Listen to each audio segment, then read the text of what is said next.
My name's Bethany Rasco, and I did my presentation on science fiction. Science fiction was a huge part of technology of postmodernism. It first emerged in the Industrial Revolution, and as technology advanced, it advanced along with it. There are many types of science fiction: cyberpunk, steampunk, and alternate history, sci-fi. The whole purpose of science fiction was to question the relationship between technology and society.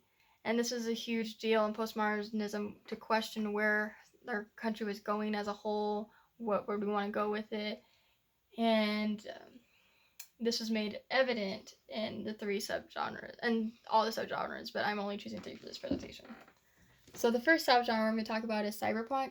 Cyberpunk is defined as like a fictional society controlled by a computer, by technology itself. So we have so instead of humans ruling us, we have these technologies that we created. Our creations are ruling us now because we're no longer needed. In fact, the person that came up with the word cyberpunk, Bruce Bethick,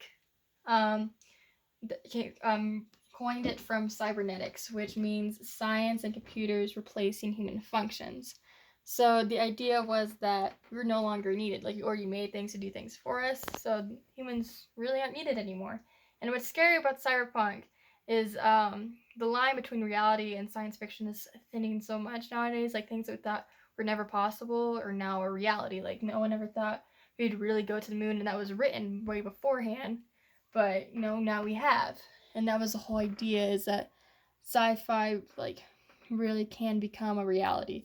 And in my next slide, you'll see that all the things that people have written about in sci-fi, and then you have what is a reality nowadays, and you see how many they are, and so it's really interesting. The next I'm talking about is steampunk. I chose this one because relationship goes both ways. Not only does society influence literature, literature influences how society acts, what we do. So steampunk is defined as literature with a setting remaining in the past, in the 1900s, Victorian era, with only steam engine powered stuff in the Industrial Revolution.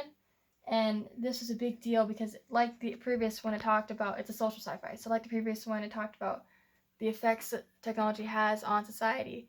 And I really like this because it shows the effects that literature has on society, because not only did steampunk was a literary form, it became a fashion, and it became what people had in their house, the types of furniture people would sit on, what they would wear, and it was a huge thing in the 1990s, huge trend to wear stuff like this because that's what they were reading.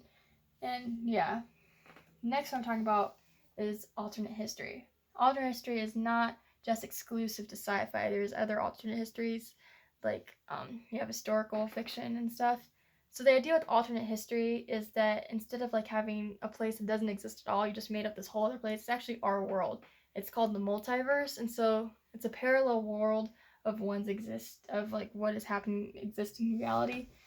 Lester once said, "One need not limit oneself to one's past or one's future, but might travel between many alternate worlds existing in parallel." So the idea was, well, if this huge event didn't happen, this is how our world is, or if this event happened differently, this is how our world is. And in alternate history sci-fi alone, it talks about what if, in the past, we had these technologies, or that caused, or if these huge historical figures had these technologies. Can you imagine Hitler with a nuclear bomb before the US? I mean, bye world, And that was a huge thing, in fact, nuclear war, because nuclear war, so science fiction happened after World War II, and everyone's really scared because no one wanted nuclear war, because even Einstein himself said that if we caused another nuclear war where it's just nuclear bombs being used, we have nothing left to fight with in the next war, because we'd be fighting with rocks, because the world would be destroyed. And so this whole idea of sci-fi was to question whether or not you wanted to keep going with technological advancements. Postmodernist writers wanted you to question and want you to know that your decisions were important, and they wanted you to look at the good and bad consequences of what you were doing and how they would relate to future. And they did it different than other traditional way of doing it. They did it where there could be multiple possibilities, like an alternate history sci-fi, and they did it they just did it way differently than how they did it in previous years. The idea was that as society and technology advanced, and society would advance while technology advanced with it, and we'd lose more as a human base if we came up with these technological things.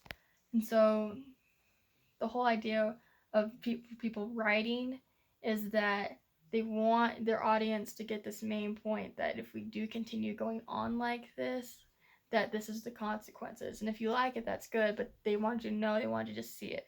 And I thought that was a huge thing in sci-fi, and sci-fi is a huge thing in postmodernism, and it's made evident in the subgenres. Thank you for your time. Really hope you enjoyed my presentation. These are my works cited.